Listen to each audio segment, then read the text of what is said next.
Praise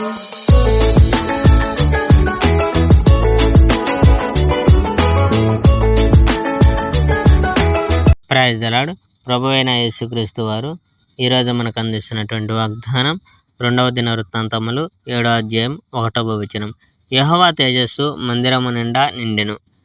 ఆలయాన్ని దేవునికి అంకితం చేయుట. సొలొమోను ప్రార్థన పూర్తి చేసేసరికి ఆకాశం నుండి అగ్ని దిగి దహన బలులను మిగిలిన అర్పణలను దహించి వేసింది. యెహోవా మహిమ ఆలయాన్ని నింపివేసింది. యెహోవా మహిమ నిండి ఉన్న ఆలయంలో యాజకులు ప్రవేశించలేకపోయారు. ఆకాశం నుంచి అగ్ని దిగి రావడం ఇశ్రాయేలీయులంతా చూశారు. యెహోవా మహిమ ఆలయాన్ని ఆవరించడం కూడా వారు చూశారు. వారంతా బాటపై సాష్టాంగపడ్డారు. వారు యెహోవాను స్తుతించి నమస్కరించారు. వారింకా ఇలా అన్నారు, ప్రభువు ఉత్తముడు, ఆయన కరుణ ఎప్పటికీ కొనసాగుతుంది. పిమ్మట రాజైన సొలొమోను ఇశ్రాయేలు ప్రజలందరూ యెహోవా ముందు బలులు అర్పించారు. రాజైన సొలొమోను 22,000 గిత్తలను 1,20,000 గొర్రెలను బలి ఇచ్చాడు.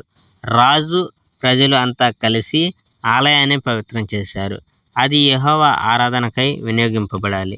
యాజకులు తమ కర్తవ్యాన్ని నిర్వర్తించడానికి సిద్ధంగా నిలబడ్డారు. లేవీయులు కూడా యెహోవా మేళం వాయించి పనిముట్లు పట్టుకొని నిలిచారు. దేవునికి వందనాలు అర్పించే నిమిత్తం ఈ వాద్య విశేషాలను రాజైన దావీదు చేయించాడు. దేవుని ప్రేమ అనంతం అని యాజకులు లేవీయులు పలికారు. లేవీయులకు ఎదురుగా నిలబడి బాకాలు ఊదారు. ఇశ్రాయేలీయులందరూ నిలబడ్డారు. Praise the Lord. May God bless our India.